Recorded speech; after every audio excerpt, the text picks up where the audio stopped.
To solve any problem, one has to understand the problem, not be in denial of it. And today I want to talk about Starfield, a game that came out quite a few years back now, but has since been not particularly well received or has seen mixed reception. And that has led to a player base that is nowhere near what past Bethesda games have been able to accomplish over the long term.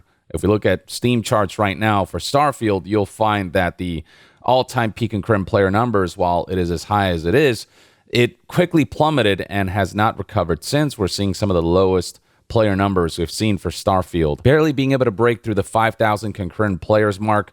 And this is a stark contrast to every other Bethesda game right now. Skyrim continues to be mega popular, pulling in over 30,000 players on a daily basis to this day, which is wild. That's a 14-year-old game we're talking about. And even Fallout 4, especially after the launch of the Amazon Fallout show, is seeing players in the tens of thousands, over 20,000 players tuning in every day. And Fallout 76, for all its flaws at launch, did eventually recover enough and did provide enough enhancements and updates and fixes that has maintained a player base of over 13,000 concurrent players on Steam. The only more recent Bethesda game that Starfield isn't lagging behind is Elder Scrolls 4 Oblivion Remastered, which has an all-time peak of, almost 2,800 concurrent players on Steam. But given how old this game is, it does have a graphics overhaul, but the core of the game is still just the old Elder Scrolls 4 Oblivion. That kind of makes sense. And to this day, critical reception surrounding Starfield remains mixed. On Steam, you'll find that from over 82,000 reviews,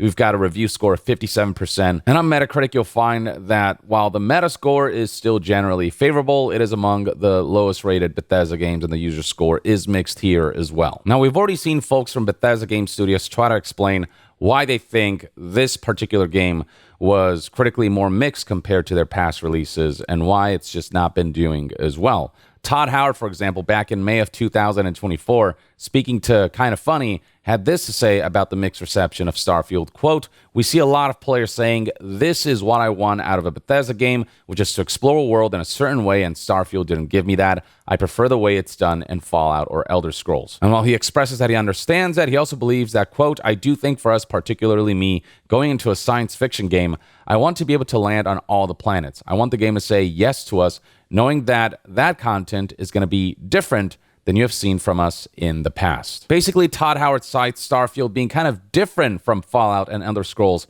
as a reason for why the reception is mixed. And yeah, technically Starfield is different in the way it is structured, but it's still ultimately the same genre of game as Fallout and Elder Scrolls. It is an open world RPG. And where Starfield really failed is that it took the Bethesda formula that we know and love and that really works and just kind of deconstructed it in a way that ultimately was a worse version of a Bethesda game. It's fine for something to be different, but with Starfield, I feel like it's not different in the sense of it feels like a completely different type of game. It's different in that the game design as a whole kind of went backwards from what Bethesda usually does. Its main campaign and questline was among the least compelling, with the quests themselves being comprised of samey fetch quests. The exploration was just worse than previous Bethesda games because instead of one seamless feeling world, everything was kind of broken up into a bunch of pieces and then put on different planets. And then there's all the procedural generation stuff that wasn't very good at generating unique feeling settings. Starfield is different in that it took the Bethesda formula and regressed it rather than made something unique out of it. So I fundamentally disagree that the reason Starfield got mixed reception was because it was different. I think it got mixed reception because it's just a worse version of a Bethesda open world RPG experience. Even the RPG elements like player choice in the narrative, or the kinds of loot that you can get, or aspects of combat like the enemy variety, the ways you can progress your characters, and the different kinds of builds you can make. In all of those departments, Starfield also fell short. So that was back in 2024 from Todd Howard himself. And now, a couple days ago, in October of 2025, we have another developer who worked on Starfield who kind of shared their thoughts on what they think about Starfield falling short of past Bethesda releases like your Fallouts and your Elder Scrolls. Right here we have GameSpot who covered this. We have Bruce Nesmith here who spoke to FRVR. And for those who don't know who Bruce is, he worked as a system designer for Starfield before leaving Bethesda in 2021. While he does admit that Starfield doesn't live up to Bethesda's past releases like Fallout and Skyrim, he still insists that, quote, "I think it's a good game. I don't think it's in the same caliber as the other two, Fallout or Skyrim or Elder Scrolls rather, but I think it's a good game. Now, whether Starfield is a good game or not, despite its flaws, that's subjective. Everyone had different levels of enjoyment. I did not enjoy Starfield at all. It's like the only Bethesda game that I just could not finish and get through and care to continue playing after, a dozen or 2 hours. And the only reason I played for more hours than I normally would have was because, I was reviewing the game and I was hoping that there would come that point where it would finally hook me, but that moment just never ultimately arrived. Starfield is by no means the worst game ever made, but compared to the feeling that I got playing Skyrim for the first time, Oblivion for the first time, Fallout 3 and Fallout 4 for the first time, Starfield just woefully falls short. It just didn't light my world on fire. And it has a lot to do with the game design of Starfield rather than it being different. Aside from the setting and some of the new gameplay elements that involve the new setting, I actually think Starfield is a very similar game overall to Skyrim. I just think the setting was far too ambitious for what Bethesda can technically accomplish. Now, Bruce insists here that if another studio had released Starfield, it would have been received differently. I mean, true, if an indie developer had made this, we would have been like, wow, that's pretty damn good for an indie game. And again, Starfield isn't this complete disaster that is unplayable by any means necessary. But yeah, when you put your logo in a game, certain expectations are set in terms of quality and you surpassing your previous efforts or at the very least meeting that baseline. The reason a well-known game development studio puts their logo on something is because they know that people will expect a certain standard and that's what they get excited about. And so if you're going to put that mark in your game, if you're going to introduce Starfield as a Bethesda Game Studios game, then certain standards have to be met because otherwise you're taking advantage of people's expectations. And with Starfield, it feels like Bethesda fell short of their own standards in terms of what kinds of experiences they tend to bring to the table as far as open world RPGs are concerned. It just wasn't as cohesive an experience as we would have liked. It just wasn't that dream open world space RPG that people thought or hoped they were going to get. Now, here's a quote from Bruce that's been circulating the internet that's proven to be a bit controversial. He says, "I'm an enormous space fan. I'm an amateur astronomer. I'm up on all that stuff. A lot of the work I did on Starfield was on the astronomical data. But space is inherently boring," he insists. "It's literally described as nothingness, so moving throughout that isn't where the excitement is, in my opinion." I fundamentally disagree with that. There's so many IPs that are set in space and are so freaking interesting and fun. I mean, you look at something like Star Wars or in the video game realm, Mass Effect, and this whole argument falls apart. Even No Man's Sky eventually managed to make space exploration really interesting and seamless, and with a level of content addition and feature completeness that made space actually really compelling. And yes, space is inherently a lot of nothingness, but in the fictional interactive experience that is Starfield, you can fill all this empty space with something. You can design your game to ensure that space doesn't feel as empty as it did in Starfield, to the point where people would just skip space altogether. They would just fast travel around to the different planets where the open world was kind of split into pieces. Everything was broken up by a loading screen. There was just not enough content within space itself. And that's where Starfield really falls apart. It doesn't feel like it fully took advantage of the space setting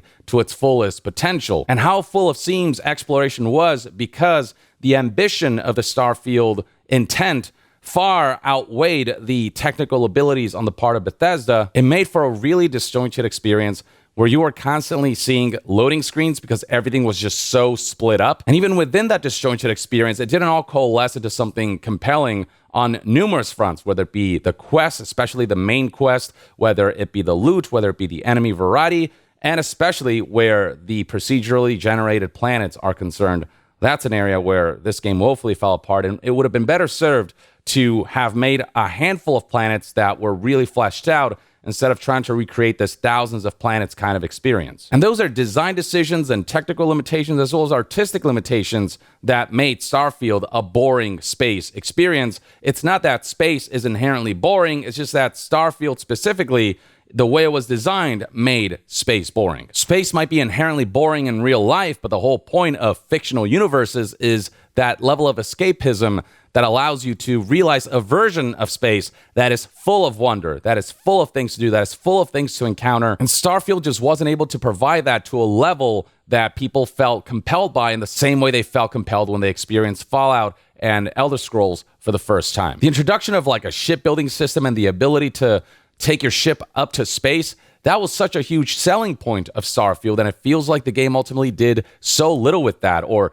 couldn't flesh it out to the level that they wanted because, they only had so much time to finish the game, and there were enough technical hurdles that they couldn't really fully work on the creative side of space exploration. They just did the bare minimum for that. And so, yeah, that made it boring, and it made it feel like a whole lot of nothing when it could have been a whole lot of something. Starfield simply chewed on far more they could swallow. They went far too ambitious by trying to realize a whole galaxy with thousands of planets while not offering the gameplay experience that could fill out those thousands of planets in a way that it felt that this ocean was actually really deep. It was just a really large, shallow pool. Now, Bruce does admit that the procedural generation aspect of Starfield did feel very samey and less exciting, and that was a big pitfall of Starfield, saying that this is where it all falls apart. He admitted that enemy variety wasn't where it should have been, especially with how much of the enemies were just kind of your regular humans when you were in an outer space setting where aliens were being introduced and the aliens just are nowhere near as prominent. Even the boots on the ground stuff wasn't as fleshed out as it could have been. The fact that aliens were so much less prominent than we were hoping for or expecting as an enemy faction. The fact that a lot of quests could have been more interesting, though there are a few like really great quests in this game. The main campaign in particular, it's just such a bore fest. Issues with progression and loot and just the overall setting not being as visually varied as it could have been. And again, the exploration being split up into all these little pieces, those are design elements that made Starfield fall apart. And you wouldn't excuse that as, boots on the ground stuff is inherently boring, because obviously it's not. It's just the way even boots on the ground stuff was designed was nowhere near as fleshed out as it could have been. And it's the same thing for the space stuff. They had a grand vision of what the space stuff could be if it were fully realized, but it felt like they only realized about, 20% of it, if that. And the reason I'm highlighting all of this, and the reason why this story is important, is because all of this deflection, I don't think ultimately serves to help learning from the shortcomings of Starfield and realize that there is potential in this genre, in this type of game. I do think Bethesda, if given another go at something like Starfield, they could make something grand out of it, but they have to step up their game on all of these areas where Starfield had shortcomings and not try to excuse them as space being inherently boring when that's not true, or Starfield being different as the reason it got mixed reception when the real reason was that Starfield fell short where other Bethesda games didn't. I do think the setting of space inherently makes a game far more ambitious and far more grand in scope and scale,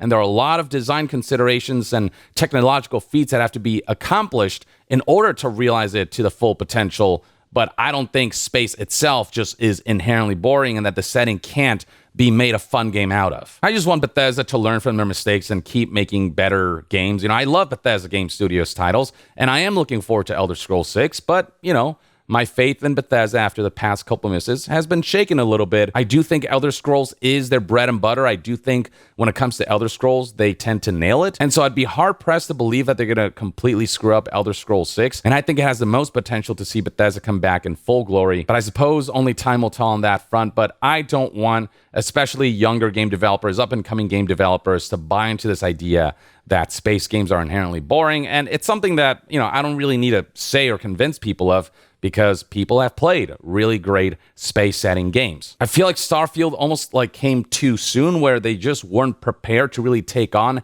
how ambitious a game like Starfield is. I feel like this should have been the project after, Elder Scrolls 6 or even Fallout 5, so they could have the technology and the time and the vision to really bring this thing to life to its fullest potential. But that's just not what ultimately ended up happening. But yeah, long story short, every excuse I've seen from Bethesda on why Starfield failed, I fully disagree with. It just feels like a lot of copium when the true core issues of why Starfield wasn't as well received as it could have been are kind of blatantly very obvious and very opaque when you really break down the game. But that's just one man's take. I just think Starfield is a really interesting case study. But I'd love to hear what your thoughts and opinions are on Starfield's designer and Todd Howard saying what they did about Starfield and why it got mixed reception and why it didn't do as well as other Bethesda titles. Share your thoughts in the comments below, and to be further updated on all things gaming news, reviews, and discussions, Stay tuned right here on Young Yeah.